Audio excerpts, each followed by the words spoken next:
for the benefit of our country. Let me first bring you to speed of what is going on back at home. I'm sure you know quite a bit of what is going on, but probably you have not had the benefit to hear it from an insider who has been in government and somebody who also talks to many people every day to analyze situations and what is going on back home.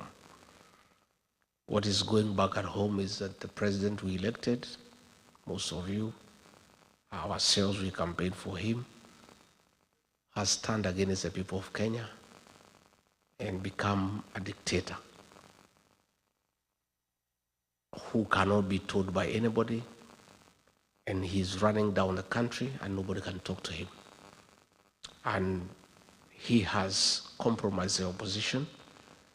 He has captured Parliament and Senate, and there is nobody to hold him to account. And since nature abhors vacuum, our young children, the Gen Zs, filled that space and became the opposition in Kenya and said, no, what is happening is not acceptable. It shouldn't happen, and it's within the constitutional right, freedom of speech, freedom of expression, to say no.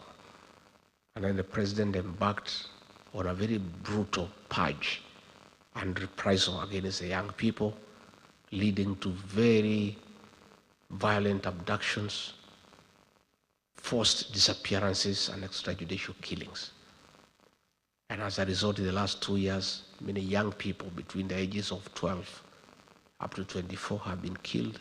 Others have been maimed. Others have disappeared. They are not known where they are. And there is a lot of fear. There's a lot of anxiety. There's a lot of anguish in the country. As mothers, as fathers, as all of us as parents, cry for our children. Things have gotten so bad that the president doesn't fear anymore to support the killing of children publicly. His minister for Interior publicly and shamelessly gave an order of shoot to kill to policemen and said, if you see anybody near a police station, just shoot and kill, despite the fact that a police station is a public institution and Kenyans have every right to go to a police station. Instead of William Ruto admonishing the minister for going against the constitution, he went ahead and issued further orders himself that people should be shot in the leg. A president saying publicly, shoot them in the leg, harm them, then take them to hospital on their way to prison.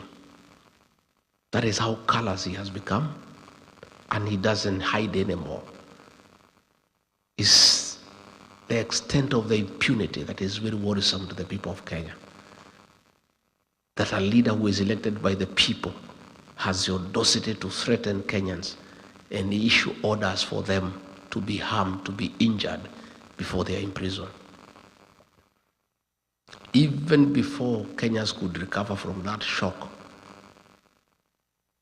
one of his sycophants, who is a chairman of the Committee on Defense and Foreign Relations in Parliament, Nelson Koech, went ahead and said the president is wrong. He's too soft, he is too lenient. They should not be shot on the leg, they should be shot on the head. That is a kind of impunity that is in our country. And when a lot of pressure came from here in the States the other day, because the chairman of the Foreign Relations Committee in the Senate here in the US brought a bill to review the relationship of the US and Kenya in respect of the status of a non-NATO ally. They are trying to do some little interventions to deceive the United States and the world that they are doing something. So the president has now formed a committee to look into how to compensate those who have been killed How do you kill people, then you compensate them?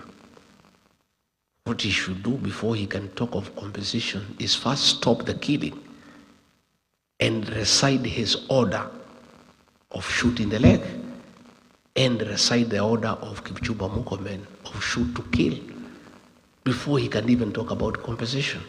Fine, it is in order to compensate families that have lost their children. But it is immoral to kill children and then compensate their parents. Why don't you let them live? Let them live. You don't have to compensate them. If they are leaving you, there is no need for compensation. So the president needs to admit liability, apologize to the parents and to the people of Kenya, recite his order on shooting the leg, countermand his minister on shoot to kill, then we can discuss compensation. But you cannot pretend you are compensating people who have lost their children and you have not yet recited the order that you gave for them to be shot. It's double speak and it's not genuine. Again, back home, he has messed the healthcare system. When he came into office, there was the NHIF, which was struggling but working. And people know, because you take care of people back home. At least NHIF was working but struggling. So what we needed were reforms in the NHIF Act to make it more compliant, to make it more efficient, and to make it serve the people of Kenya. Instead, he scrapped it and brought something called SHA Chief. NHIF needed 800 million Kenya shillings to reform. He scrapped it and brought something called SHA Chief at a cost of 104 billion Kenya shillings. That is money that is being stolen. And the thing is not working despite spending that amount. As we speak yesterday, the private hospitals said that all government employees will have to pay cash in advance because SHA is not working. You people know because you are here. And I know you support many families back home. You know SHA is not working. And I know you are making interventions to help your relatives back home. The education system, again, most of you are beneficiaries of the Kibaki Free Primary Education. Most of you are beneficiaries of the Higher Education Loans Board that saw you through university. Those are things that are working but have been messed up. The health program has been discarded and they have come up with something that is not working, has made university education beyond the reach of ordinary Kenyans. And many of our students are at home. Again, money meant for free primary education has been diverted and is the one that is being used for these useless empowerment programs by Mr. Soprano. This money you see in bags, in sacks every weekend is money that was meant for free primary education. A great legacy by President Mwai Kibaki has now been destroyed. Business, there is no money in circulation. If you go to Nyamakema, if you go to Taveta Road, if you go to River Road, before getting a shop there, you needed to pay goodwill about 20 million Kenya shillings. Today, all the shops